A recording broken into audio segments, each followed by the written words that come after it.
Welcome inside the Hall of Fame. I'm Booker T, six-time world heavyweight champion, two-time Hall of Famer. Got my man Brad Gilmore here with me. They call him the BOAT. He's all over the world just doing it big.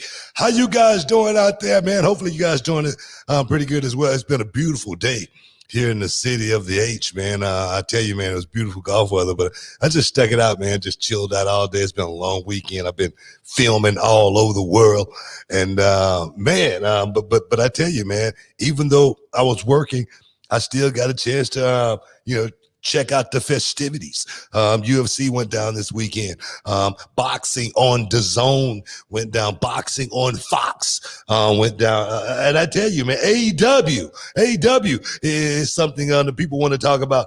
So I tell you, man, it's been a whirlwind week for me, man. But how you doing, dog? How you holding up? Hey, man, same with me. Same with me. I mean, I had a really great weekend. You know, we went out. I actually decided to go out and do something. You know what I mean? Instead of just staying in the house, ordering in, went down to the boardwalk, just kind of walked around, took in some of the sights. Hadn't been down there in a while. It was nice to see some water. And then like you, I took in all the festivities, or as many as I could. I watched the UFC. I watched AEW. I was ready for some action coming out. And then I watched, look, I'm a Tom Brady guy. I am. I'm sorry.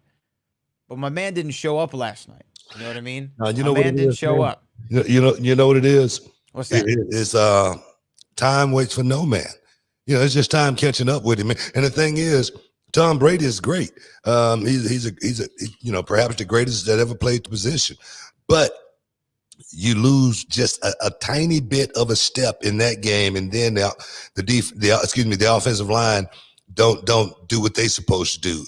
It could be disaster, man. I mean, Tom Brady can begin to start to look like a regular guy out there just on those two facts alone. Now, of course, in New England, he had everything working for him. He had an offense, he had a defense, as well as the kid could just ball. He could put that ball wherever he wanted at any moment's notice. But there again, man, losing a step in that game, and we know Tom Brady's at that number. Right, he's at that number. We all over that 4-0 mark. And the thing is, it don't take but a couple of games to start saying, man, I don't know, man. Maybe this game has passed me by. This weekend did not look good for Tom Brady. I've never seen him look like that before. I mean, he looked like a regular guy. He did. But you know what? He's allowed to have one of those. You know what I mean? He's allowed to have one of those. He can't be the GOAT every single game, right? He can't be the GOAT every single. I mean, were you always the best in the world when you went out there in the ring? You never had an off night? No, that's not what I'm saying, man. That's not what I'm saying. I mean, when I was in my prime, I didn't have too many off nights. Every night was a night off. And it looked like that for Tom Brady for so many years. Every time Tom Brady went out there, we knew he was going to win. It was just about how much, how big is the deficit, going to be at the end of the game. That's normally the way it's been with Tom Brady. And the thing is, we've seen so many guys that have come along that have had that effect. And then, they get to a point. Michael Jordan, the greatest player, the basketball player of all time.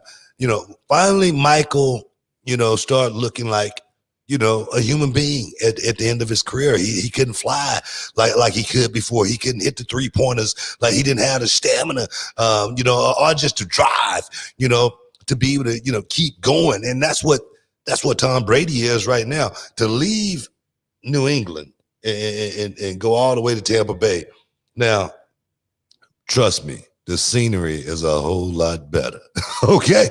Trust me.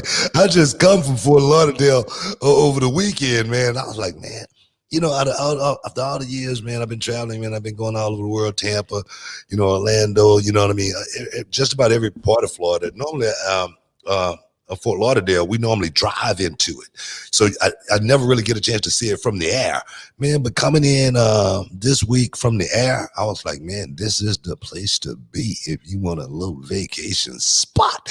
Yeah. You know what I'm saying? They got a nice little airport too, don't they? It's like a nice little airport. You can catch a direct flight pretty much, here and there and whatnot and the other. But I was like, man, so I understand Tom Brady say, man, let me soak these wild oats. You know what I'm saying?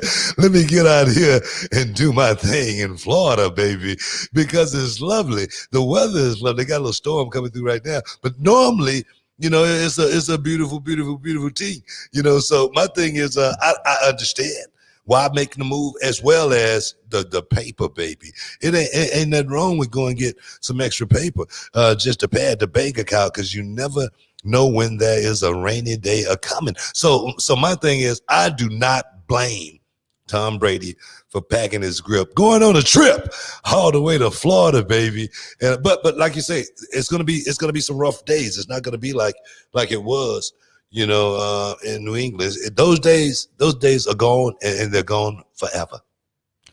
Well, I don't know if they're gone forever. I mean, they still look pretty good. They've lost what, 3 games this year? 3, I think, maybe 4. I think it's 3. 3 Two games. of them, 3 games. Yeah. 2 of them were to the Saints, so you're losing to the same team twice. I mean, I don't put too much stock into that. Now, they lost in devastating fashion, but you're gonna have that. You still got Tom Brady. You still got Gronkowski. You've added Antonio Brown to the mix. You're gonna be all right. Y'all gotta win some games. Yeah, let me tell you something. I ain't hating on nobody or anything, but that could be a disaster, honestly. Why? I mean, and Antonio Brown. I mean, come on, this guy's a head case. All right, we know at the drop of a hat, they might have this brother in a straitjacket. You know what I'm saying? And as far as Gronk goes, man. Yeah, he's not all there either. No, not just that, but the brother is bruised, battered, and torn, man. That dude is a, walking minefield. I'm telling you, man, he's about to explode at any moment now, as far as being able to go out there and will playing the game like he played it, once before. I'm gonna tell you, man, leaving that game and going back, it definitely have to be a money-driven factor, because it's got to be the roughest sport any man could ever want to be a part of. And let me say, for Gronk to leave the game at the young age he did, it told me that he left for a reason. All right. He didn't just leave the game because he just got tired of it or anything like that.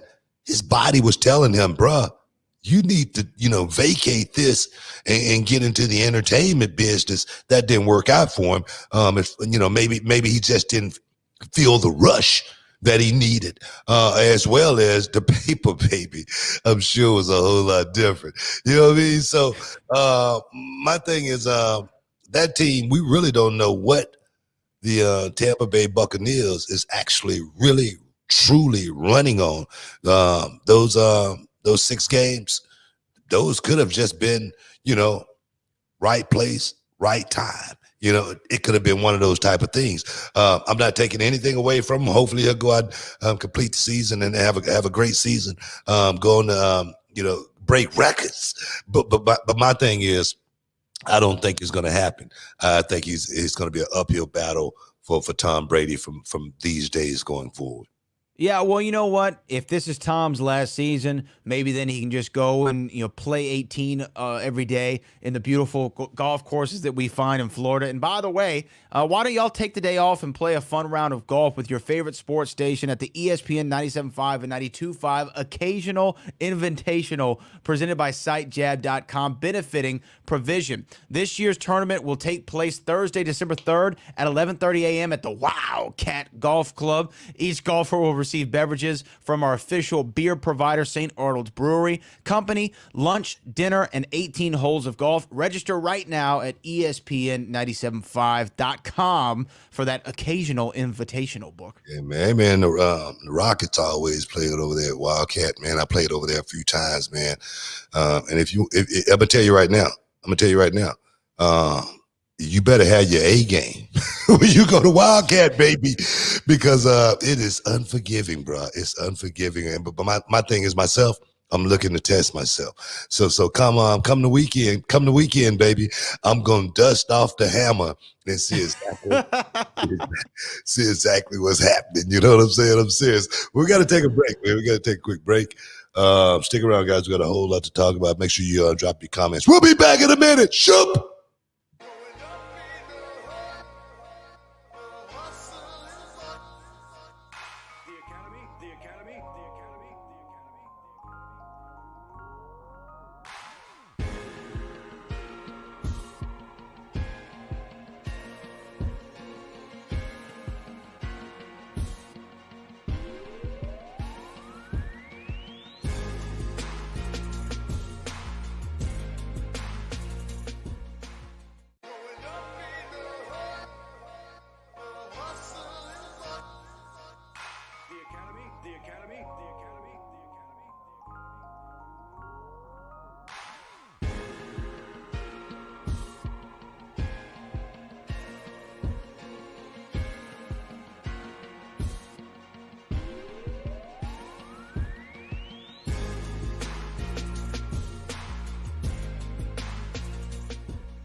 Welcome back, guys. Yeah, like I say, man, everybody in the comments, everybody pretty excited today, seemed like.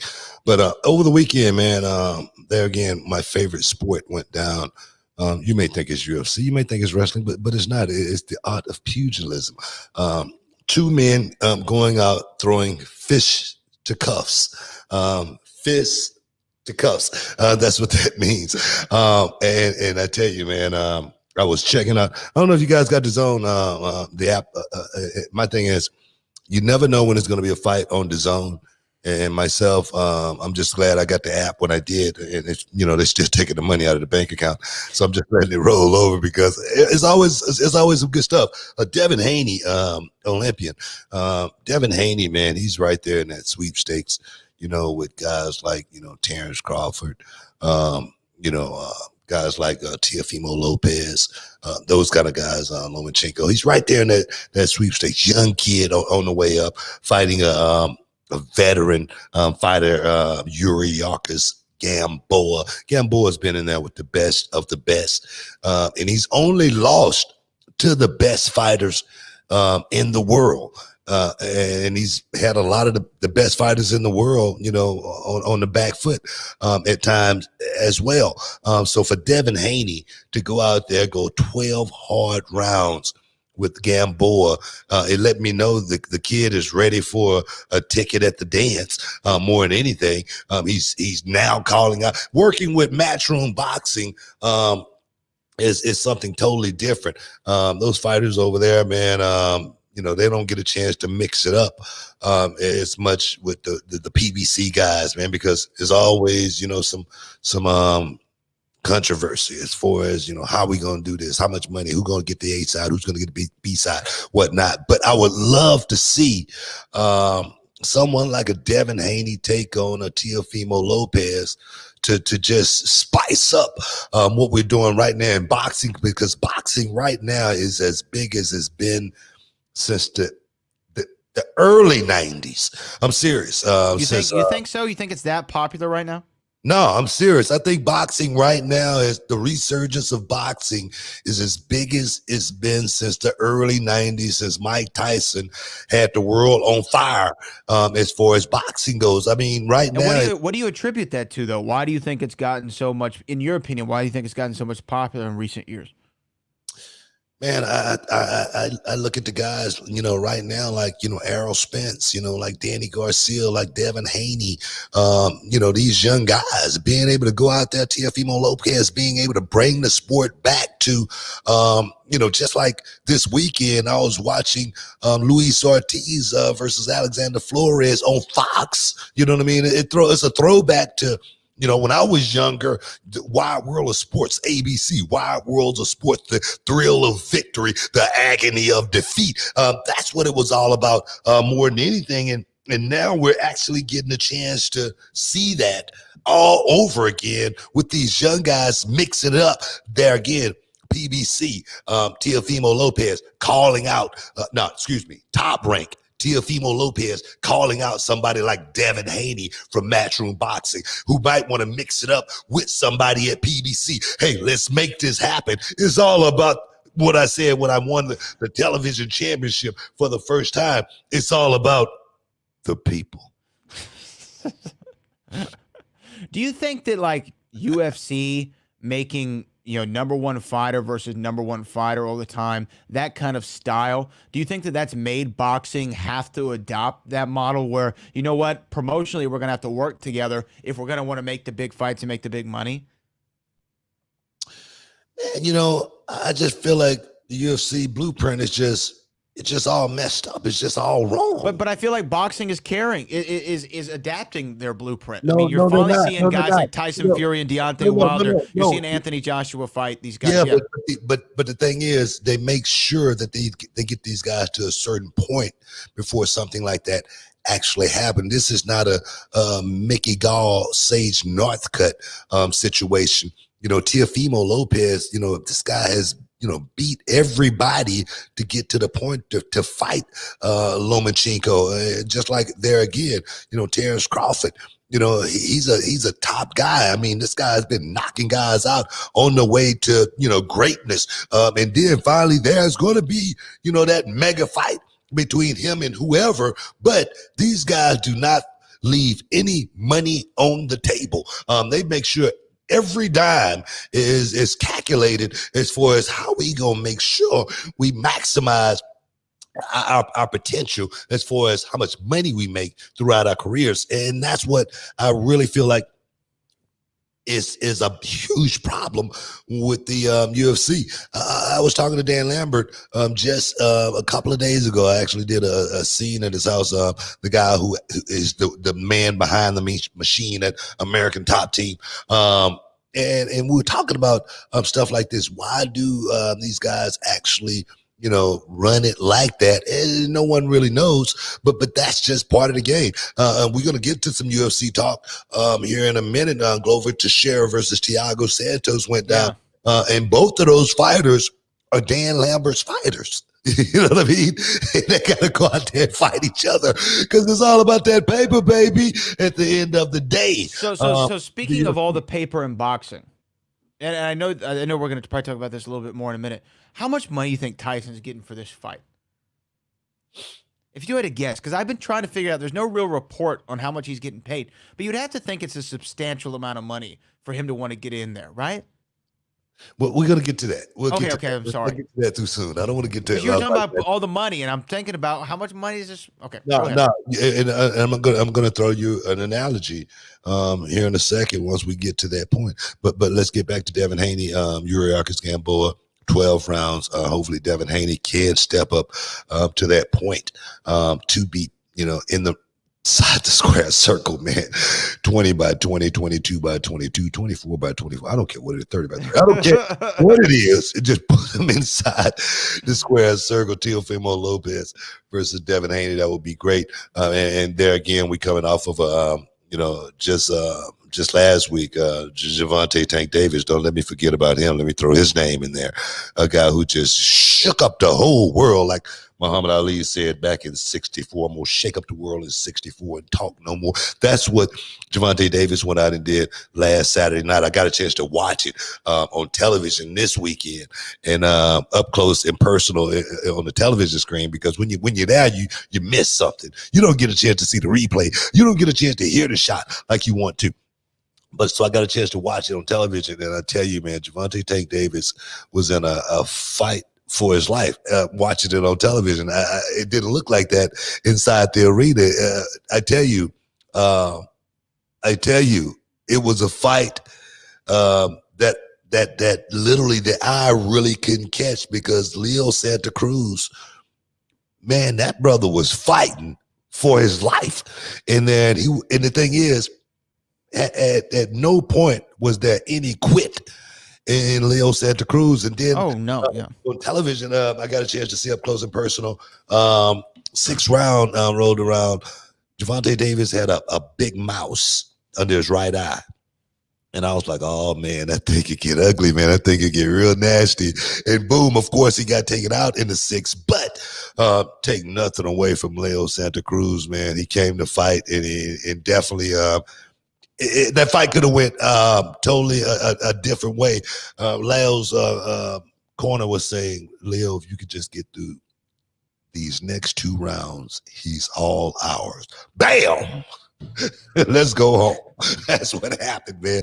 But I tell you, man, it was an awesome fight. But I just had to throw Gervonta Tank Davis' name in the mix as well, man, because there again, you say, why is boxing coming back to the forefront? Is because of that reason right there. These young guys going out there and giving awesome displays of nothing but raw talent. So I'm just happy to be, a part of it at this stage of the game. For me, being able to see it up close and personal in the arena in San Antonio, socially distanced, of course. And what's crazy is, man, you know how they say, white people hope and black folks we wish. Right. I get to the show, right? I get to the show, and I got my tickets, you know what I mean? And it's a little 4-seater there, and some brothers sitting on the end, and lady showed me over to the seats. We sat down, and the brother, he's still sitting there, and I said, this seat right here is reserved. You know, he said, all right. And he sat there for, for another, 2 minutes after I said that. And then I looked at him again, and I said, I don't think you understood what I said. I said, this seat is reserved for someone, and we are socially distancing. Okay. And he goes, you want me to move?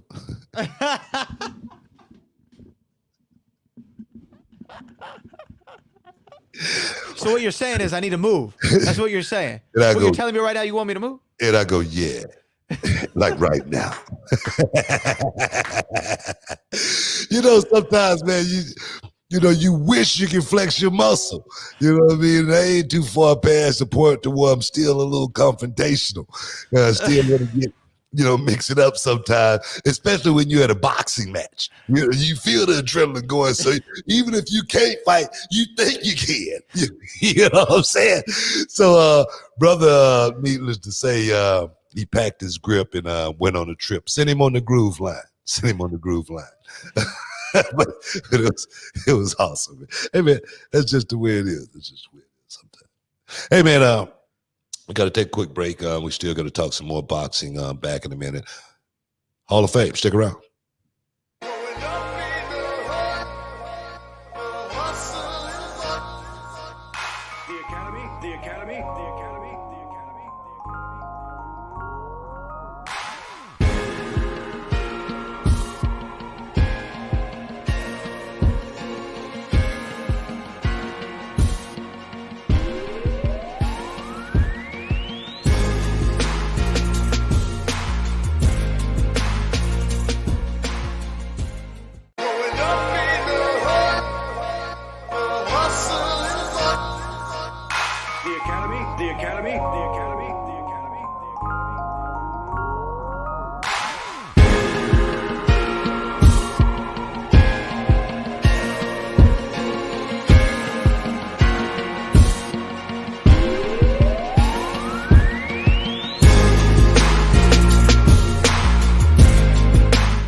Hey, man, we were just talking about, how boxing is compared to the UFC. I was watching boxing on Fox this weekend as well. Regular Fox, regular TV, free TV, none that you had to go and pay for or anything like that. But Luis Ortiz made his return back to the ring after being knocked out by Deontay Wilder. Not that long ago, and I tell you, what a spectacular knockout. It was. I mean, it shocked the world. I mean, you could hear that shot in the whole arena. I mean, you could hear it out in the casino. That's how loud that shot was. But Luis Ortiz made his way back inside the square circle against Alexander Flores this weekend. And I tell you, we ain't got to talk about this one a whole lot because it was only 45 seconds. Ortiz went out there, boom, dusted him off. And it was one of those things where it was a phantom punch.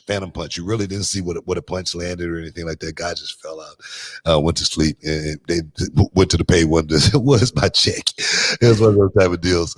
But Ortiz is back in action. 41 years old. How much time is left? The hourglass is ticking for a guy like Luis Ortiz. Is he going to ever get, a big fight again? But then again, when you're a heavyweight, it's always, a pathway to. There's always an opportunity, to get back in the mix pretty quickly, and a quick knockout is always great. I mean, again, also getting knocked out the way he did isn't a great thing when you're that age as a professional fighter. I don't ever remember seeing somebody get knocked out by getting punched in right in the forehead. Right? Remember, it was like a forehead shot, and then I mean, look at him. Brother, just he was all over the place. He was knocked ugly, and he was winning that fight too, man. He looked so great that night. He was winning the fight. He was on his way. Looked like to clear victory without any problems. I mean, his boxing looked beautiful, and that was a night actually. Deontay Wilder was actually exposed as far as how not good of a boxer he really was at that time. One-dimensional, yeah. Mm-hmm. Exactly. Very one-dimensional. and the one dimension actually came into play, but it's not going to happen like that every time. But there again, Luis Ortiz is back in action. But the fight that's going to be coming up at the end of the month, man, November 28th, you don't want to miss out. You don't get shut out. Iron Mike Tyson is going to be stepping back inside the square circle. Take it on Roy Jones Jr., man. And I tell you, these two guys, man, old school, of course. But my thing is when you got Roy Jones in the ring, that's one thing. But when you got Roy Jones in the ring paired against Mike Tyson, that's something totally different. You say, man, what this thing gonna look like? This might turn out to be something crazy, man. To these two old guys in the ring, but I want to see it. You know what I mean? How much is it? And where can I buy it? It's one of those type of deals. So Mike Tyson, Roy Jones Jr. going down on the 28th. I was just reading today that both of these guys going to get commemorative belts. The WBC. Like the BMF, titles on both sides. Kind of like that. You know what I mean? But it's like a participation. Everybody get a belt, no matter whether they get knocked out or not. I was just looking at Mike Tyson today, and I must say that 1-2, left uppercut. It looked deadly, man. It looks deadly, and it looks quick. And the thing is, this is my thing right here. Roy Jones has, of course, he's fought in the heavyweight division. Of course, Roy Jones, whether you remember it or not, was the heavyweight champion of the world at one point. I don't know if you remember that. That was a little bit before your time, but Roy Jones has never really been a true heavyweight, nowhere near. And I look at Roy Jones these days walking around, even though he may be over, the 215, 220 mark. It just doesn't look like he's that big of a guy. And if he is, and the thing is, you got to understand, if Roy Jones Jr. has put on that much weight and now in his 50s, you got to understand he's going to be slowed down a whole lot more than he was back in the day. I mean, he's going to look like two different people as far as the Roy Jones that we are used to seeing. Now, Mike Tyson, on the other hand, Mike looked almost the same as he did back then. Mike looks great. He may not have as much muscle, but Mike Tyson, besides the gray beard, looks exactly the same body-wise, almost, that he did back in the day. And I just don't think that Roy Jones Jr. is going to be able to get off the line of just one left hook.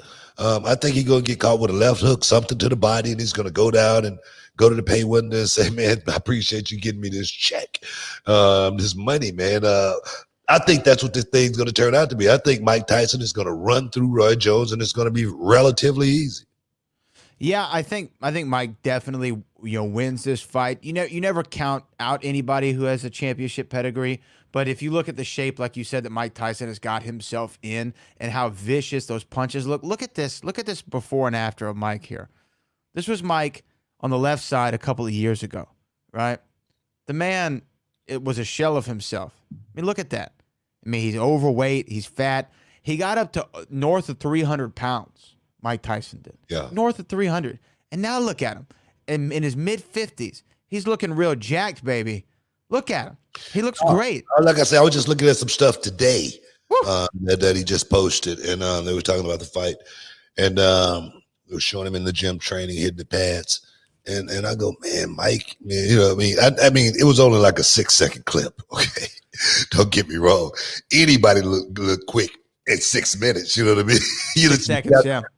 I mean, 6 seconds. You see how quick I look right there? Bang, it looked like I just did something. But you look like a bad man. Exactly, I didn't throw anything out either. So my thing is Mike Tyson, Roy Jones, it's gonna be on the Zone. I don't know I think it's on traditional pay-per-view. I'll find out right now. Maybe Fight TV. Perhaps. It's got to be one of the two. It's got to be the Zone, Fight TV, or something like that. But guys, it's going down November 28th. support the cause. It's going to be for charity. I know these guys are going to give, a portion of the proceeds to charity, as well as, man, both of these guys, man, they're true warriors to the game. And for us to, help them out by paying a little bit of money for that pay-per-view. $49.99. $49.99. And that ain't, you know what? That ain't a bad deal. And the thing is, I bet you it get 500,000 buys. I'd say it's in that range. I'd say 300 to 500 for sure. I mean, it's Mike Tyson. It's one of the greatest fighters of all time, or one of the most well-known fighters. If not next to Ali, the most well-known fighter of all time, Mike Tyson. So to see him fight again is going to be awesome. I hope though that they play a little bit. You know what I mean? Give me a little something. And I want this to be a true exhibition. Don't go Drago Creed on me, all right? Look here. I want it to be like Mike Tyson of old. If Mike coming back, we don't want to see Mike in there jabbing. We don't want to see him in there, You just want to see him this. Boom. I want to see Mike Tyson go out there and knock somebody out. Because let me tell you something. If Mike Tyson go out and knock Roy Jones out within the first round, trust me, Mike Tyson would be booked against Deontay Wilder for his next fight. You know what? You want to get me back on a plane and go to Vegas? Book Deontay Wilder versus Mike Tyson. Puncher versus puncher. Because the thing is this, Mike and Deontay Wilder is beef there. They don't like each other. Mike has always looked down on Deontay Wilder and, his fighting skills and whatnot. So Mike Tyson would want to come back after a traumatic, display of talent. Say, man, come on. I got it. I still got it. Yeah, you know what? The more I think about this, terrible idea. It's a terrible idea for Mike. Can you imagine if he got King Kong Ortized by Deontay Wilder? That might be the last night we see Mike. You know what, man? That's probably what would happen with Mike and Wilder. I mean, it's just too much punch there. The guy's too long. Last time Mike fought someone like that, it didn't go too well for him when he fought Lennox Lewis. And Lennox dropped a hammer on him and boom, folded him up like a turtle on his back, man. He just couldn't move. But what real quick, what's your prediction? I know you said knockout. Do we see a first round within a minute and a half? Is it going to go more than one round? It'll go 2 rounds. I think it's going to go 2 rounds. I think Roy Jones Jr. legs won't last more than 2 rounds. Trying to evade and get away from Mike Tyson. I think Mike Tyson's going to come at him. He's going to come strong, just like the Mike of old. Mike, it's going to be just like the Rocky movie. When Rocky fought the real boxer, and he said, look, man, all the speed is gone. You know what I mean? You ain't got no speed no more. Only thing we got left is raw power. You know what, man? Duke was the name of the trainer. Yeah, that's what he fought. He fought Tarver, but Duke, the trainer from all the Rocky movies, he's a unsung hero of that franchise. All we got is power. Stick around. Let's build some hurting bombs. You're in the Hall of Fame. Back in a minute. Hey, what's up, guys? It's Booker T, 6-time world champ, 2-time Hall of Famer, and this is for all up-and-coming professional wrestlers, male and female. You want to know the ins and outs, the do's and don'ts. You got a question, I got the answer. If you want to know how, join my masterclass. Go to realityofwrestling.com for all the information. Starting on Thursday and every Thursday after that, guys. Don't miss out. Don't get shut out. And I know you can dig that.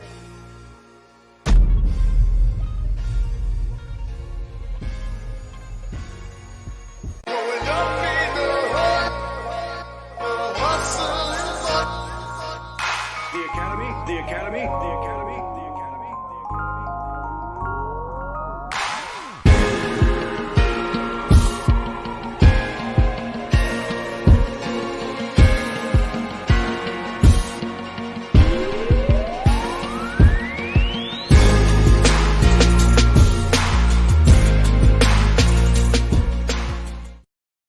Shoop. Hey, man. I tell you, man, a little commercial just ran right there for you guys out there. my masterclass going down Thursday night. We're going to be doing it this Thursday. I've been on the road like crazy, but my last masterclass I did with a couple of kids from Australia.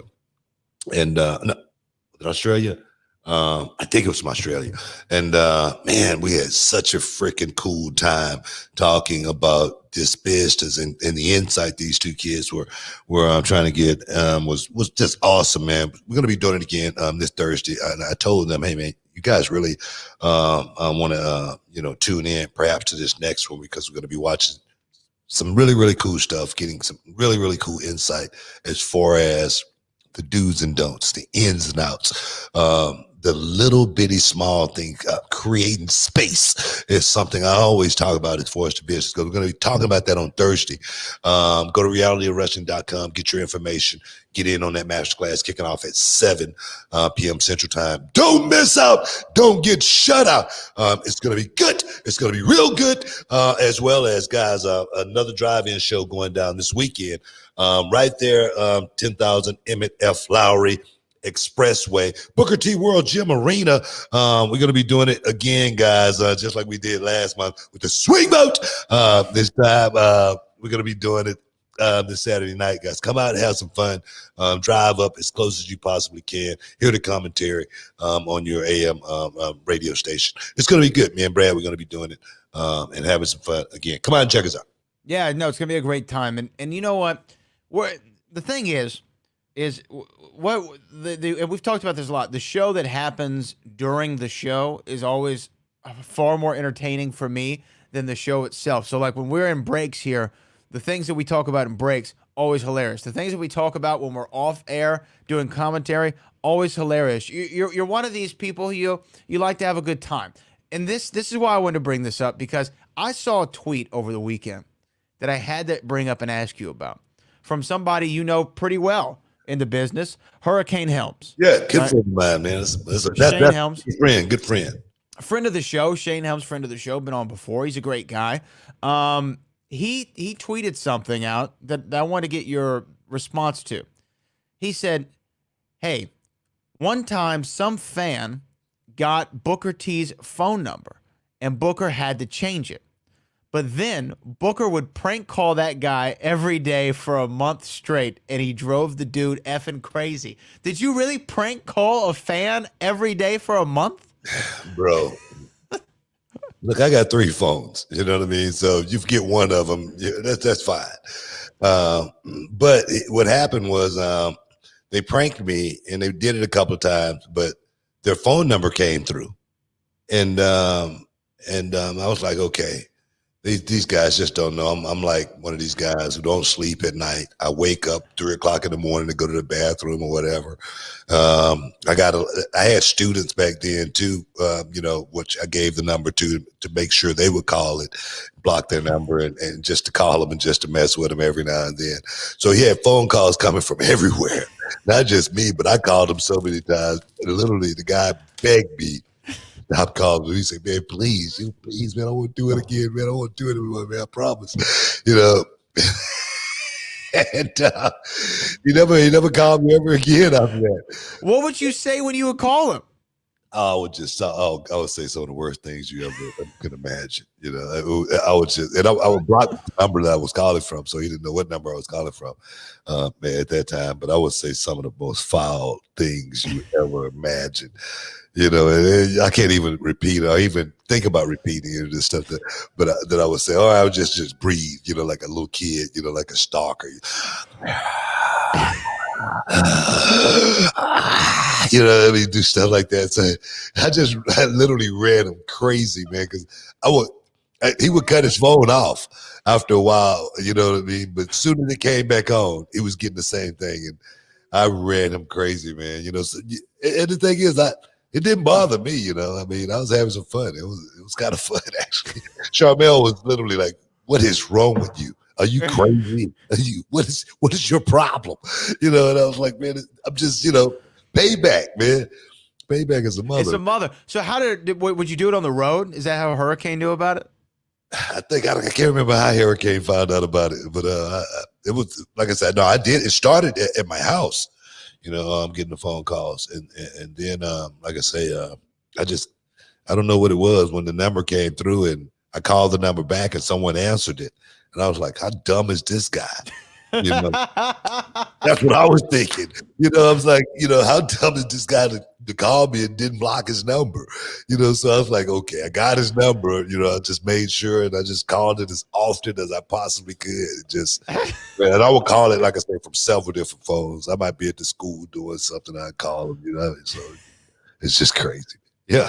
So think twice before you prank call your favorite pro wrestler. Anybody, man. I mean, seriously, man. I mean, people don't have time for that kind of crap, but sometimes they do. Like me, you know, because there again, I might be getting up to catch a 4 o'clock flight, you know, flight at 6, and my phone's right there. Let me call them real quick, you know, before I catch a flight. You know, that kind of stuff. It's 4 o'clock. That is hilarious. I got to do that someday to somebody, some poor soul. Hey man. Real quick, too. One more thing before you move on. We had a super chat come in. Just Booker T. What are your top 3 favorite kung fu films? Top 3. Make sure you get his information if you can, man. I'm gonna send him a vote. I'm gonna send him a 8x10, the King Booker. Oh, okay, awesome. Super chats, man. Anybody can send a super chat, man. We'll send you a photo or something like that. But my 3 favorite karate movies of all time. He probably wouldn't know him, but then again, if he's a Shaw Brothers type of guy, it would be at number 3 would be the Shogun Assassin. All right, the Shogun Assassin was an assassin that they tried to oust him by killing him, but he went rogue and, you know, went on a limb and just, you know, killing everybody. But he had it. The unique part about the Shogun Assassin was he had his son with him. And his son was only like a little baby, and he was in the cart. And his son literally calculated how many, you know, samurai that his dad had killed over, you know, a period of, you know, 2-3 years and whatnot. You know, it's really cool. You know, number 2 would be the Chinese Super Ninjas. Bad movie. This movie here delves in the 5 elements: earth, fire, wind, wood, water. Yeah, something like that. I think that's what it was. Yeah, the 5 elements, the 5 element ninjas. Bad movie. And number 1 would be the 5 deadly venoms. You know, the centipede, the toad, the scorpion, the snake, and the man, it's one more of them. Yeah, but the 5 deadly venoms, man. Bad, man. Shogun, the Shaw Brothers Productions, man. Check them out. Enter the Dragon, of course, I see is on there. And of course, I loved Enter the Dragon. If you would have said American karate movies, I would have said Enter the Dragon, because, you know, people don't realize Enter the Dragon was made here in America. It wasn't a Japanese made movie or a Chinese made movie or anything like that. So, but I'm up on my karate movies. Okay, man. Well, you know, are you up on your mixed martial arts? Because we had a lot of news coming out of this last weekend, Booker T, especially with that Glover Teixeira fight. Yeah, man. There again, man. Talking to Dan Lambert, we was talking about these 2 guys. Both of these guys are American Top Team, Dan Lambert fighters, and the question was posed. You know, what do you do? You know, for the loser? You know, you take the loser out to dinner. That's what he said.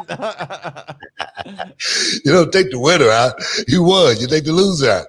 You know what I mean? And my thing was, I must admit, and I must apologize, because him and I, we were talking about, you know, this fight in specific, Santos versus Teixeira. And Teixeira at 41 years old, Santos, you know, he's 36, but I think Santos actually now is an old 36. He's not like a spry, you know, young 36 or anything. He's like Tara Woodley or something like that.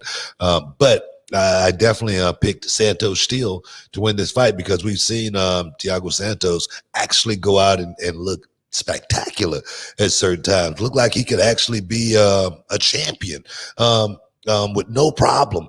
And I picked him to beat Teixeira, and I was like, Teixeira definitely looked like he got old, you know, over the last couple of years. And perhaps it was the Alexander Gustafsson fight that really made me think that, man, maybe this guy, should step down. But there again, styles make fights.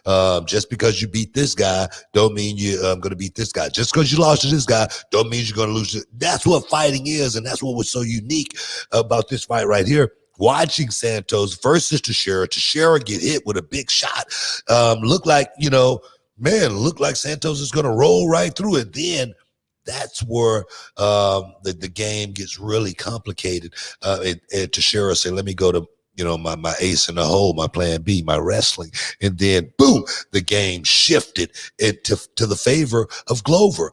At points, looked like Santos didn't know what he wanted to do. We got to talk about this. We got to explore, but we got to take a break. Guys, you're in the Hall of Fame. Stick around. We'll be back in a minute.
Welcome back inside the Hall of Fame. I see a lot of people, man, love the Five Deadly Venoms, man. I tell you, man, the one what is that? One Samurai. That's a bad one too, bro. That dude's bad, man. You cannot sleep on the one-arm samurai. 1 or 2, 3.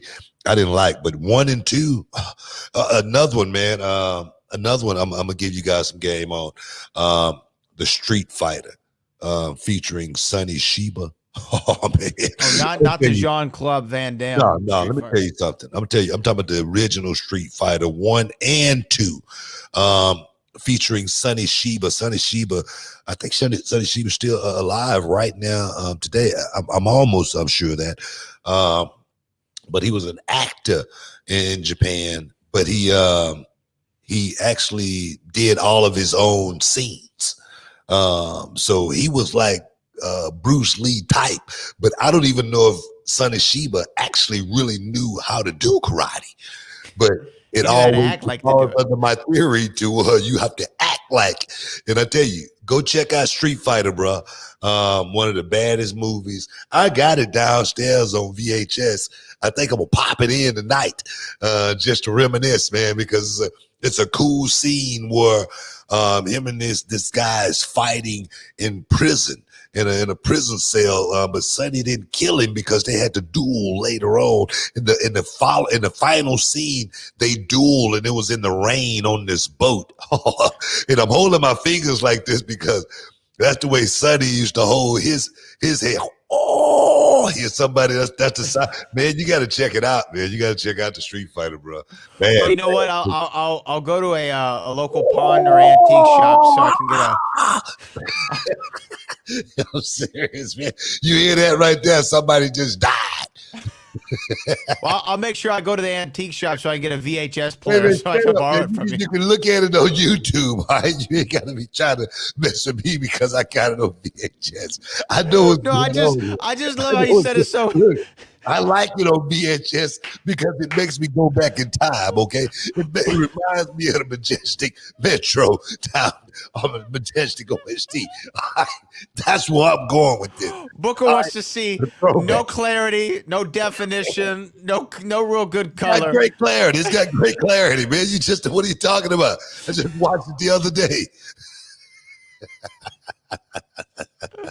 Oh, I just love how you casually said, I'm gonna grab the VHS I tape. said that on purpose, okay?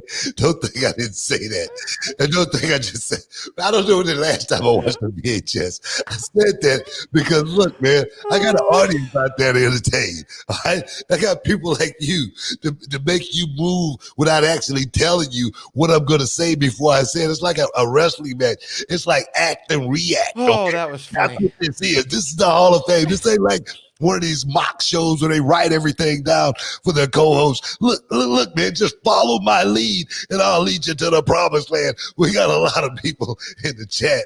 They know what I'm talking about. All the ladies, they know what I'm talking about as well. And back to Glover Teixeira, Santos. Santos looked like he had the upper hand in that fight, and then all of a sudden it switched. Teixeira went to his wrestling. At the end of the first round, Teixeira had a rear naked choke, and it was deep. Man, 3 seconds. Man, clock went off. Bang. Yep. Man, and it saved him. It saved Santos. I didn't see any other way out of, that rear naked. And in the second round, you think, okay, maybe that was a fluke. Maybe that was a fluke. Santos is going to come back and get back on his game. Bing. And he did for a second, but same thing. Takedown. But Santos fended it off. Big shot. Down goes Teixeira. Look like this is the end of the fight. Santos mounts, not mount, but gain top position. Right. Somehow, you know what? It seemed like he was out of gas, still punch drunk from that first round, from that rear naked. Maybe oxygen hadn't quite got back to his head or whatever. But it seemed like he was gassed in the second round. Even after landing the big shot on Teixeira, it seemed like him having top position, he didn't have a whole lot to give from the top position. Immediately reversed right back to the rear naked, tap, fight's over. It looked like he was depleted, and it looked like, perhaps that's the end of any real looks we can take at a Santos and take him serious as far as ever get to that position. Now, of course, we're talking about Glover Teixeira taking on Israel Adesanya. I mean, it's out there, right? We're talking about him and Izzy. More so, is he going to leapfrog Izzy and go straight to Jan Blachowicz, get that 205 title shot, and make Izzy wait? I don't know what to do. I think that they found themselves in a conundrum. But here's the thing. Let me just ask you. We were talking about this with boxing. It's all about the money, right? I mean, what's a bigger money fight? Glover Teixeira at 41 years old trying to get one last title run in him, right? Trying to win the title at 41 against Jan Blachowicz at 205. Or is it Israel Adesanya, the undisputed middleweight champion of the world, moving up in weight to take on Jan Blachowicz and become a double simultaneous champion? What's the bigger fight? You know what? I think he'll have a better chance with Blachowicz. Just because. Mean Glover and Blachowicz? Yeah. Okay. Just because Glover is, this is his last run. To have to match, speed, making weight, to take on Izzy, that's going to be hard. But moving up to Blachowicz, that's not an easy task either. But I think he fights bigger. I think he fights better, bigger than smaller. I just feel that way. This is Glover's last shot. Glover deserves it too. Glover was stuck in Brazil for so many years. Before he ever came here. He came here in his mid-30s. So Glover didn't have that run like a lot of the Brazilian fighters of his level of, fighting ability has had over the years. So he deserved this shot. He deserved to, because he was touted to be in that position, as well as he's lost and picked himself back up to get to that position. This was a write-off for Glover. But for me, do it put him in position for a title shot? I don't know, man. There's a lot of guys out there that was dangerous guy. All right. For me, you know, him beating Santos, it doesn't make him the number one guy for me. Okay. It makes him a guy that's formidable. He's definitely will be a formidable opponent, but he's not a guy that, you know, going to really scare me at all. He's almost like Damian Maya, you know, from perspective. You know, this that. guy ain't going to be around much longer. Give him a shot. Come on, man. Do him right. You know what I mean? Send him out, you know, give him a proper funeral. It's one of those type of deals. You know what I mean? So Glover, you know, getting a shot, you know, Blachowicz, I don't, like I say, that guy, he looks dangerous. He looks deadly. His game has literally improved. Of course, Israel Adesanya, we were just talking about karate movies and Bruce Lee, you know, people that have skills that's extraordinary. You know, when you have that, I said extraordinary. When you have, I had to put this, you know, Yeah, put a little sauce on it. Yeah. When you have fighters like that, man, one of a kind, you know, hey, you know, give him a shot. Give him a shot. See what he do. Yeah, I mean, I'm a fan of Glover.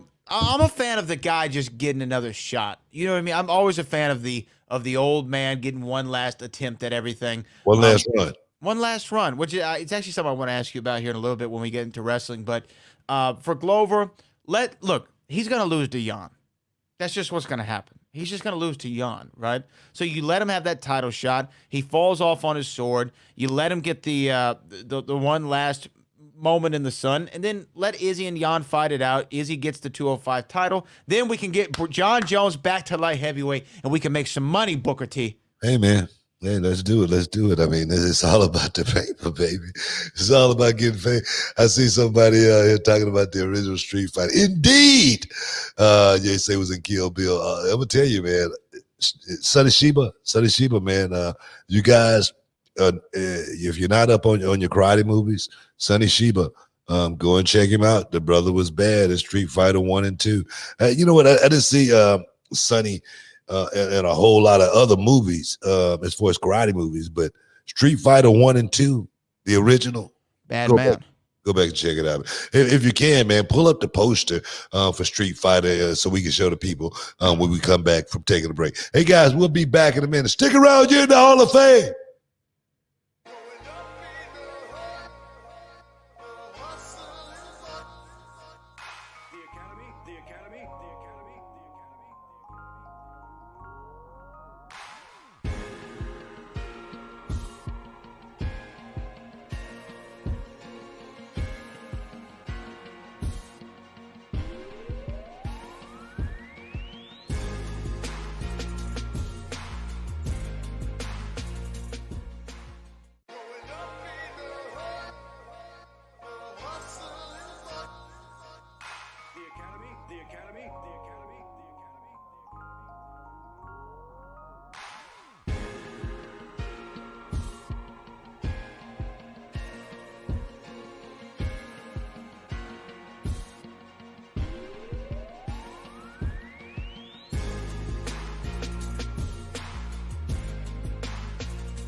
Welcome back, guys.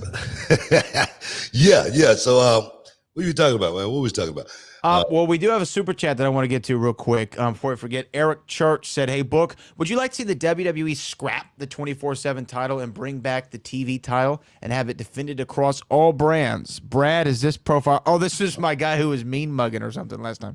Brad, is this profile picture better? Yes, Eric, you look much more distinguished. But what do you think about his question, Book? Yeah, man. You know what? I like that idea. I really do. I'm not saying I'm hating on, so I don't want anybody to write this or anything. I don't want anybody to go. You already knew those stories were coming. Booker T says 24/7 title is terrible idea. Exactly. So I'm not going to even sit here and say that. 24/7 championship, just like a lot of things, man. It's had a great run. All right. Yeah. Is that a great? Is that Brian Knobs? Is that really Brian Knobs? You know, that's in the chat. Yeah. I don't know. What do you see, Brian? I don't see Brian Knobbs. I see Brian Knobs in the chat. But what was I saying, man? What was I saying? 24/7 championship. 24/7 championship. What's in that coffee cup book? I think that might be actually the actual Brian Knobbs. It sounds like my boy Brian Knobs. If it is, man, what's going on, kid? I got a little coffee mixed with a little Baileys as well in here, man. So I'm feeling good. Feeling real good. But the 24/7 championship, man, I don't want anybody to sit here and think that I'm hating on it or anything. I don't want anybody to write anything on the internet, on any of these sites or anything like that. I think that the 24/7 championship has had a great run. It really has. And I think there's always a place in wrestling for ha-ha entertainment. That's what wrestling is. And I've always said that just because I was the guy that in the middle of a match where I could get a pinfall, and it may be, the coup d'etat, and I want to do spin-a-rooney. That's what wrestling is. So trust me, I understand. I get it. But I just think it's ran its course. That idea right there, bringing the television championship back and have it defended on all brands, Raw, SmackDown, even make a trip down to NXT to give those guys the rub. Man, that's a great idea. That's a really great idea. So, bruh, maybe somebody will hear this and maybe they'll implement that and bring it back and do something with it, because I really think that's a really good idea. Because what I love about wrestling is it's as real as we make it.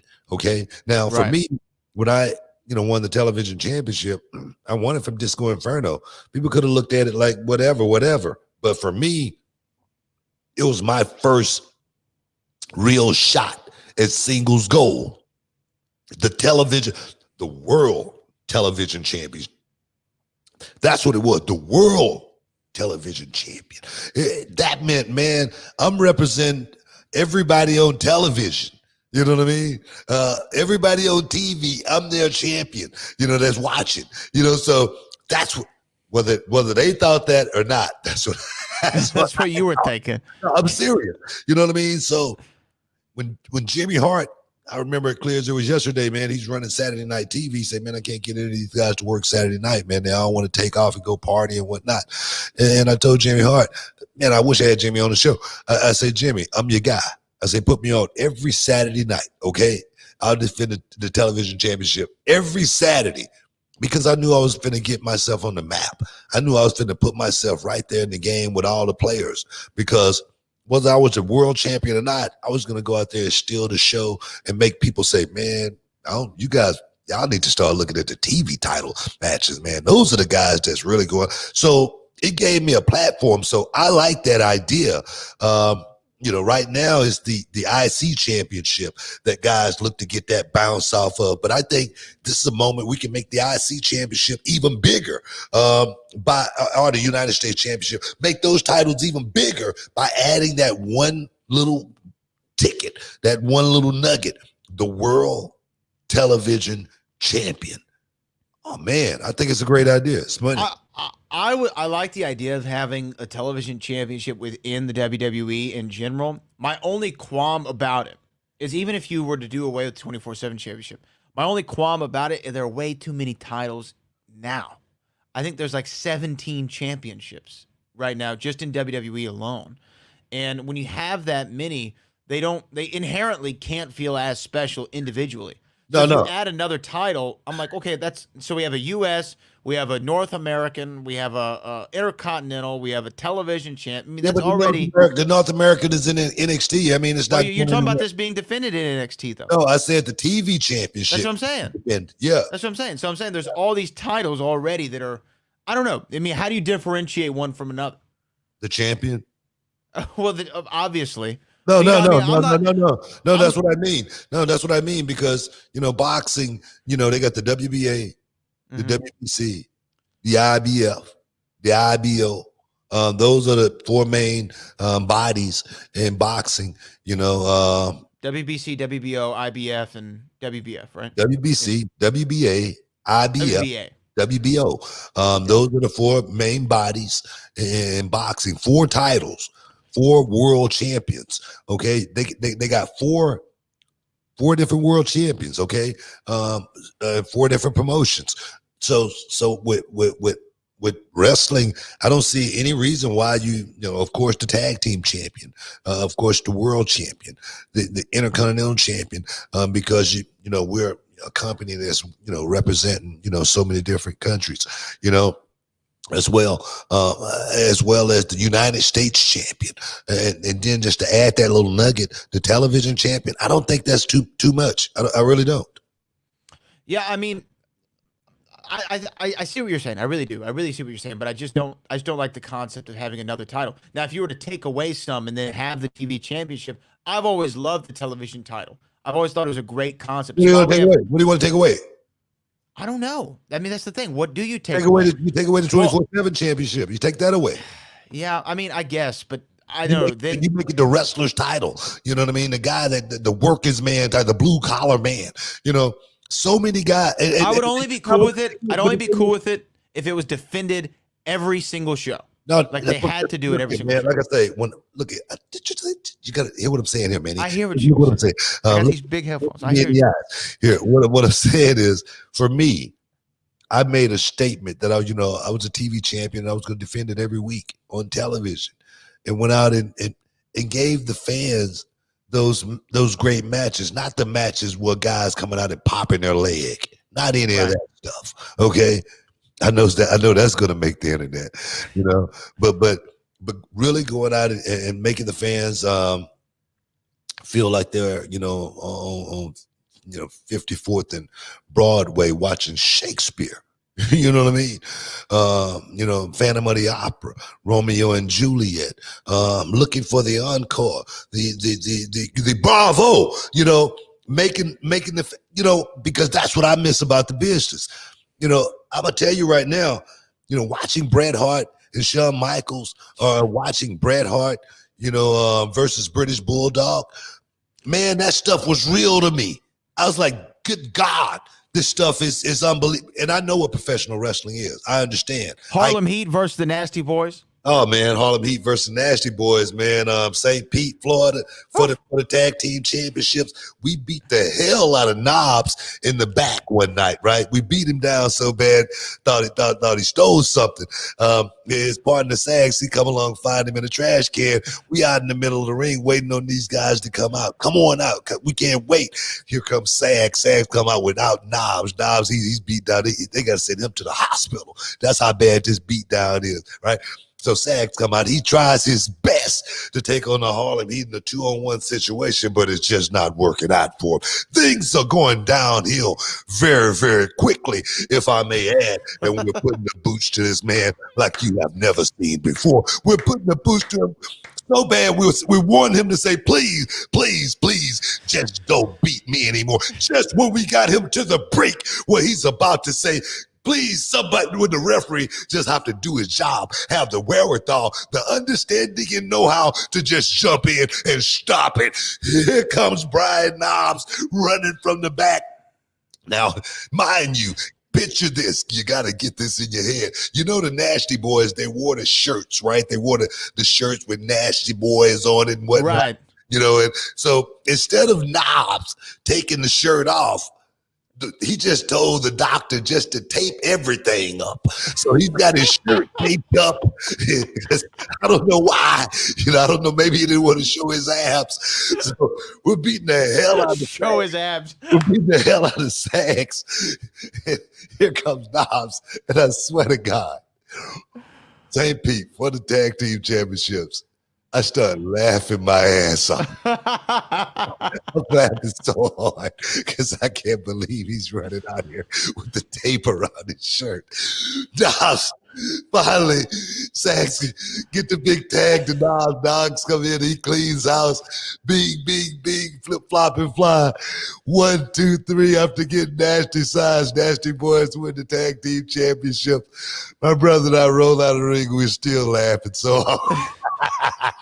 But it was one of the greatest nights I ever had, losing the tag team championship to a couple of good friends, man. Brian Knobs, Jerry Sags. Guys, stick around. You're in the Hall of Fame. We'll be back in a minute.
up.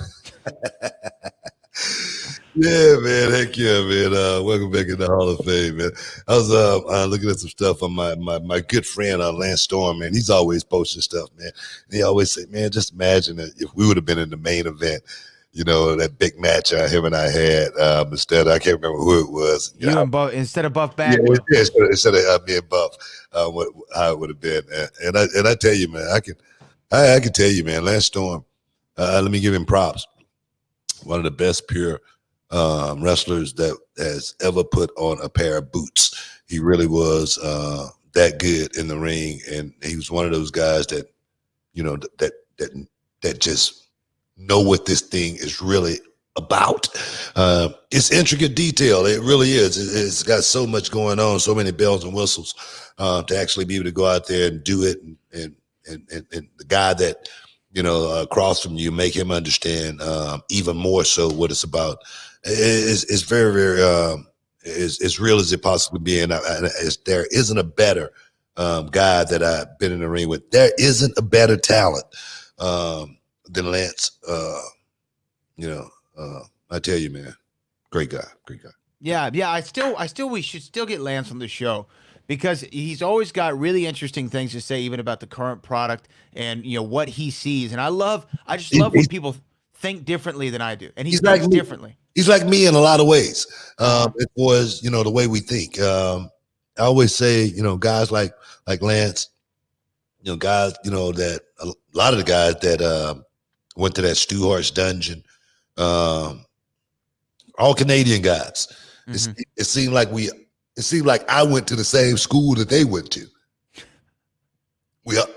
Because I have a lot of the same mentalities as far as my thought process and storytelling, that a lot of the Canadians, they're good wrestlers, but their storytelling is something that's totally different. They get it. They understand it. Like, right. Unlike a lot of American wrestlers, it's unbelievable. And the thing is, just about every Canadian wrestler that I've worked with is the same exact way. Yeah, I mean, you've talked about it with Jericho, Christian, Bret Hart. I mean, all the Edge, all the great Canadian wrestlers. Martel.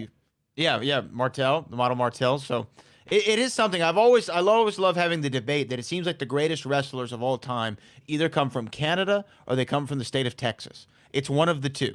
You know, when you think about Texas, it's you, Dusty, Terry, Austin, Shawn, Taker, the list goes, $1 Million Man. The list goes on and on and on. All the great Texas wrestlers. Then we think about Canada. It's really even. It's one of those great conversations. But Lance Storm is a phenomenal guy. And I was always a fan of Lance Storm, even as a kid, just with how solid he looked, because he was believable. I think that's kind of goes to your point. By the way, Brian Knob, still in the chat, said that Sherry Martel came up with the finish for the match in St. Pete's. At least that's what he's claiming. I think they threw her over the ring, man. They picked her up and threw her like all the way over the guardrail or something like that. It was nuts. From all the way from one side of the ring all the way over the top rope, over the front row. I mean, yeah, it was crazy. It was nuts. It was probably her idea for the bump, right? I'm serious. No, I'm dead serious. It probably was her idea. But hey, man, you never got that poster for me, did you? Oh, I'm sorry. Let me pull that up. But while I'm pulling this up, Book, I feel like in my time here in wrestling over the last 8 years or so, you and I doing this stuff together. Actually, 8 years this month. Man, I know it's crazy, right? I've been able to have a new sense, and it's where I can smell an angle. You know what I mean? I can smell when something's coming. I remember a couple years ago on WWE television, they started promoting this Vincent J. McMahon Award, and they were going to give out the Vincent J. McMahon Award. And as soon as I heard that, I said, okay, something's going to happen with this, right? This has to be an angle. And that's when Shane McMahon came back, right? They're promoting at Survivor Series. It's the Undertaker's final farewell. Yeah. The 30th anniversary of his debut in the WWE at Survivor Series. Yep. And they're touting it as his official, I guess, retirement celebration. And I just don't believe it. I just feel like I'm smelling an angle, Book. Am I off base with this, or do you think this would be the perfect spot to start something to end it at Mania 37, which is around the corner? Ever since I've been in the business, man, since day one, I've always looked at, everything like it was a test. All right. I never keep my eye off of that, ball right there. Never, just think, just think for a few years back, Mark Henry come in the middle of the ring, gave the big speech, retirement speech. Yep. Got, I almost had tears, what I mean? I thought it was the end of, something very, very special. Hook me, bro. And then bam, you know what I mean? That's what wrestling is. And that's what it's supposed to be. You're not supposed to know, Brad. All right. Right. And the thing is, if you did know, if it was a work or a shoot, that was part of surprise. That would be a spoiler. You don't want that. No. You really don't. So just let everything play out, man. Just let everything play out like it should, and watch it like, there again, you're in the audience, waiting on a good show. Let it play out. Don't try to overthink this thing, man. You can ruin the party. Okay. I'll wait. But here you go. That's what you're looking for. Yeah. If you've got to fight dirty. Hey, brother. Introducing the incredible Sonny Shiba as the Street Fighter. Hey, man, look at the abs. Look at the abs on the brother. Who has better abs, Sonny Shiba or Knobs? Taped up knobs. You couldn't really tell. You could have painted the abs up. But Sonny looked good right there, man. Sonny looked real good. But no, man, AEW, man. Yeah. New champ, man. Darby Allin.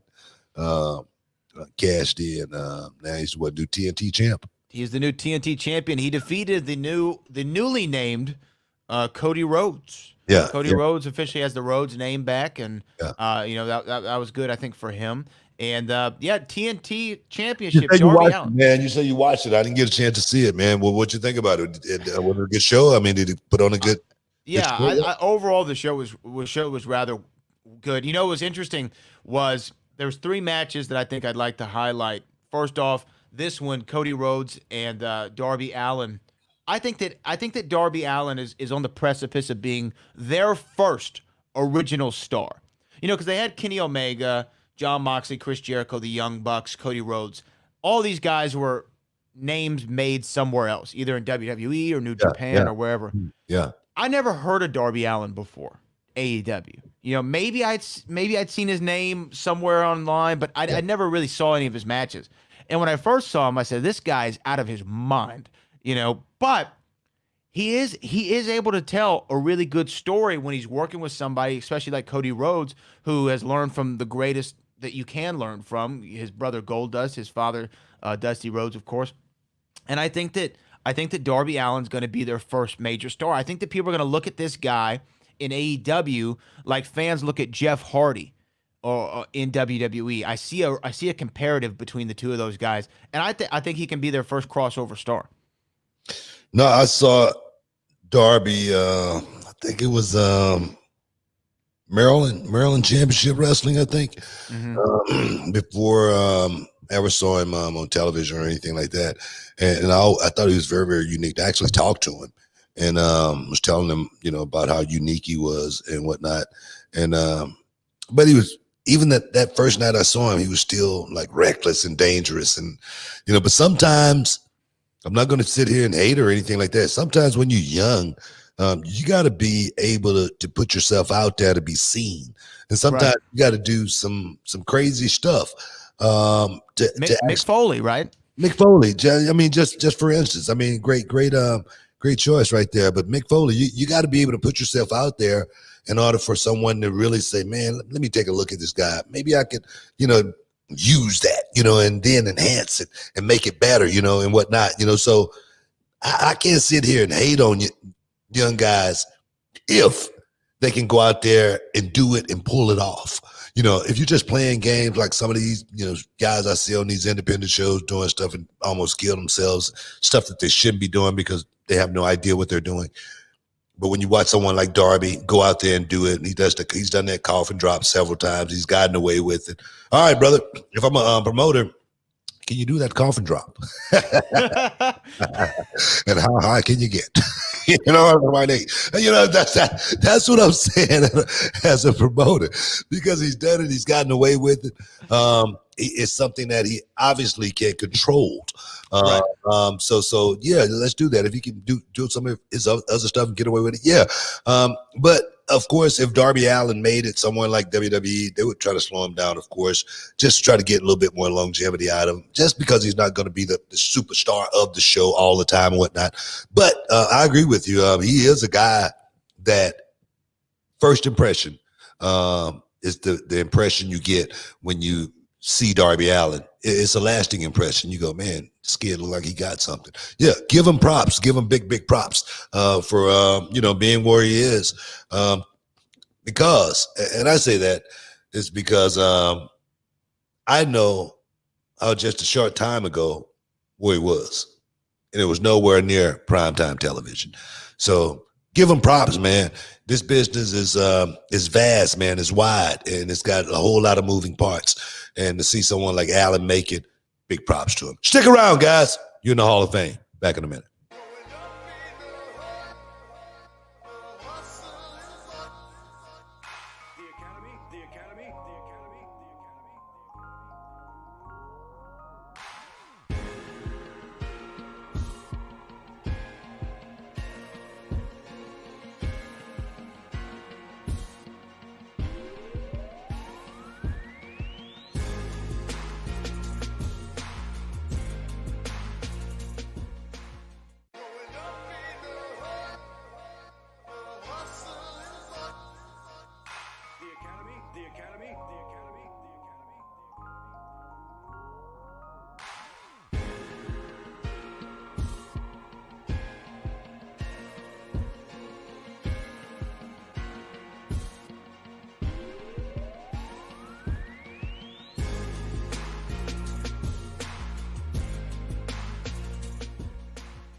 Welcome back inside the Hall of Fame, guys. We're getting ready to wrap this thing up, man. We got about 12 minutes left, man. So if y'all got something very interesting that we might want to talk about, just put it out there. I want to also remind everybody again, this Saturday night, November the 14th, we're going to be live at the Booker T World Gym Arena outside for another Reality Wrestling Drive Up event. That's right. Yeah, tickets are available at realitywrestling.com. Big championship matches, heavyweight title on the line, so make sure you go and check that out. And speaking of supporting local, we here at ESPN 975 and Gal Media encourage you to keep it local. As a locally based company, Gal Media believes in the concept of supporting the local business, jobs, and our community. So we're asking you, our listeners, to hashtag keep it local. So when you're shopping, eating out, getting takeout, buying services, or considering a local business, make sure you use that hashtag. Share your great experiences with hashtag keep it local. Listen for sponsors that support ESPN 975 and ESPN 925, then hashtag keep it local with them. Learn more about the Keep It Local campaign at ESPN975.com/keep it local. Want to throw that out there? Thunder Rosa, man. We'll give Thunder Rosa a big shout out as well, man. She's doing well out there. AEW as well. She's someone who made her appearances in Reality of Wrestling. Yes. Ladies Night Out, give me some, y'all. It's gonna be good. We got one coming up here not too long from now. But I got another student. I don't want to jinx or anything. I don't want to say anything. But hopefully within the next, maybe by Wednesday, I can make the call and give some good news as far as another one of my students may be making the trek. So I'm excited, man. Reality of Wrestling is really taking off. I got this one kid from England, just got in town, just got his apartment, and now he's here for a good solid year to work on trying to make it to the next level, wherever it may be. So Reality of Wrestling is really, even within the pandemic and everything going on, we're still striving, and we're still doing good, trying to put out the best we possibly can that this business have to offer. So guys, if you want to be a part of some, there again, go to realityofwrestling.com and join the row. Join the Road Nation. Join it. We got people, sprouting up all over the place in WWE and Roxy, AEW. Roxy name just got through in there. Yeah, always love for Roxy. So make sure you go check that out. Also, Book, I wanted to highlight a couple other matches from that AEW Full Gear pay-per-view event. The Young Bucks are now officially one time, and for the first time, the AEW Tag Team Champions. They went out there and beat FTR in a match that I wouldn't say is a Young Bucks style match. They went out there and they wrestled an FTR style match. Right? Oh, really? It was more fist and flips. I got to be honest with you, and I think that Young Bucks get a lot of criticism, and I in the past have criticized the style of it. And when I say criticize, it's just not my flavor. It wasn't. These guys can work, man. They really can, and it's hard to deny their talent and ability and the reason why they're so popular. They went out there and they worked an old school wrestling match, and they did it just like the Rock and Roll Express would back in the day. It was old school, with a little modern flavor. They went out there and won the titles. I just wanted to shout them out. No, man, I'm gonna tell you right now. I mean, I can say this right here inside the Hall of Fame. I have nothing but good things to say about the Young Bucks as far as what those guys have created, man. And I just said it a second ago. When you're on the independents, when you coming up and you trying to create something different, something that everybody else on the independent scene is doing, and you got to try to do it a little bit different in order for the fans to look at you a little bit different, in order for you to make a living. Hey, man, you got to do what you got to do. I understand that. When those guys were over in Japan doing a bunch of that, what do they call it? Strong style and whatnot, and flips and whatnot. Trust me, I get it. I understand that. But as far as the 20th century version of the Rock and Roll Express, they're it. Those guys could work. Those guys could go out there and do anything in the ring and can perform with the highest level of performers in this business. Of course, they've been looked at a certain way because of where they come from, how they created it on their own. And the thing is, I've heard about those guys, being on the show with certain former ex-WWE stars, and they wasn't so big of stars when the Young Bucks was on the show. When they were selling merchandise, they wasn't selling merchandise like the Young Bucks were. So I get it. I understand it. And now those guys are in a certain place, being able to work with someone like FTR, and they say, all right, let's go out here and show them what we can really do. That right there, man, is somebody that it tells me, man, they got several different dimensions, and they can go in the trick bag and do a whole lot more than what you think. I could do exactly what you want, but look, I don't want to do what you want. I want to do what I want. And that's been their mentality for so many years. And did it rub a lot of guys the wrong way? Yes, it did. But it created something for them at the same time. They have a fan base like a lot of guys would want in this business. And the thing is, they created it and did it all on their own. You can't do nothing but respect that. And if anybody hate on that, that's the only thing they're doing is hating. You can't do nothing but respect. I'm old school, and I can do nothing but respect it. Yeah, I'm with you. I mean, you got to respect the hustle, and the thing is, I think that they did a match like they did on last Saturday, or whatever. They changed the style up a little bit. I think that they're showing, look, guys, we know what we're doing out here. Okay, well, it's like this one guy Patterson just said super kick party, haha. And my thing is this. That's exactly what I'm talking about. The super kick party. It's not something that I'm like cheering for or anything like that. But that's what those guys were known for out there on those house shows, what they call house shows or independent shows. Is making those fans, be a part of the game, be a part of the party. And that's what Shawn Michaels and DX and those guys did back in the day too, was made the guys be a part of the party. So it's just a total different era, and those guys figured it out. Can't do nothing but give them props. So speaking of different eras and giving people their props, we only have a couple minutes left on the show, and And I did this by design, Booker T, because there was a story out there that I wanted to get your reaction to. There's been a guy out there running his mouth for a while. Probably a future UFC Hall of Famer. He goes by the name of Daniel DC Cormier. All right. And we saw Daniel Cormier last against Stipe Miocic for the heavyweight championship of the world in their trilogy fight. He ended up on the losing end of that, but it was a hard-fought effort. He was a heavyweight champion before, one of the great heavyweights of all time. But Daniel really made his bones in the UFC as what? As the 205-pound champion, the light heavyweight champion. Yeah, yeah. And after Jan Blachowicz went out there and captured that championship for the first time, Daniel Cormier already retired. Daniel Cormier said recently that he contemplated a comeback against Jan Blachowicz for about 15 minutes. He said he was ready to go in there, cut the weight, get down to 205, and go back and try to get a championship again. But then he realized after that 15 minutes, he was completely done. Do you think that Daniel Cormier could have gone out there, cut the weight down to 205 pounds? That's the absolute most you can weigh, 205 pounds, and beat Jan Blachowicz?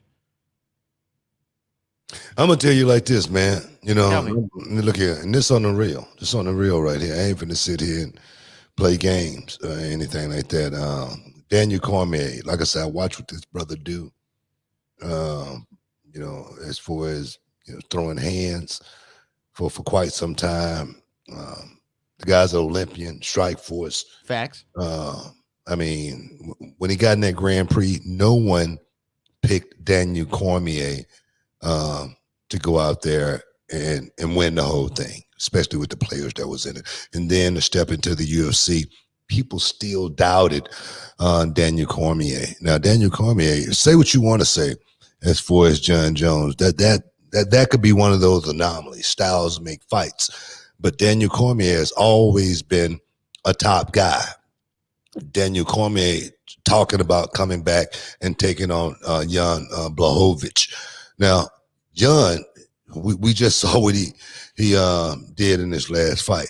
I'm talking about seek and destroy. I'm talking about go out and just torpedo your opponent and take him out. That's what we saw. Now, I'm old enough to remember Chris Carter for the Minnesota Vikings retiring. And then he said, I'm feeling myself. I'm going to make a comeback. And he made a comeback and he got hit one good hard time. All right. And you know what Chris Carter did? What did he do? He retired. And that's the same damn thing that happened if Daniel Cormier dreamt of coming back and stepping inside the octagon with Jan Blachowicz. Now, that is just my, my opinion from a professional perspective. Personal, I would love if Daniel Cormier could come back and win that fight. Well, we'll have to see, Booker T. But we are out of time today, so why don't we send the people home? Hey, guys, I thank you guys again for stepping inside the Hall of Fame. We'll be right back on Wednesday night doing it like it's supposed to be done. There again, man. Appreciate you, man, for hanging out with me. All the listeners again, man, hang out with us again. Same place, same time, Wednesday night. We're up out of here. Shoop!